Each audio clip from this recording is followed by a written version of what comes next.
Para empezar a trabajar tienes dos opciones. Abrir una imagen, para ello accede a la pestaña Archivo. Después, abrir y selecciona el que deseas editar. Si quieres crear un nuevo archivo desde cero, ve a la pestaña Archivo y clica Un nuevo. Se abrirá un cuadro de diálogo donde puedes definir el ancho, el alto de tu lienzo, entre otras opciones. Para que tu edición sea ordenada y flexible, debes entender las capas, que te permiten trabajar en diferentes elementos de tu imagen, el texto, el fondo, un objeto, de forma independiente sin afectar al resto.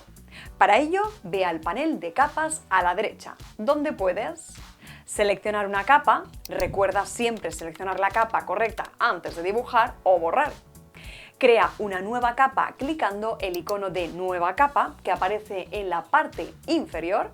Puedes darle nombre y personalizarla. Ocultar, mostrar. Clica en el icono del ojo junto a la capa para hacerla visible u ocultarla. Bloquear. Usa el icono de candado si no quieres que el elemento se mueva por error. Aquí te dejo una lista de las herramientas esenciales para una buena edición que encontrarás en la caja de herramientas de la izquierda. El icono de más mueve capas, selecciona y mueve objetos.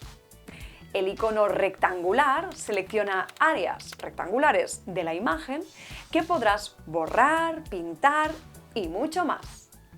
El icono de la varita mágica selecciona áreas contiguas, con colores similares.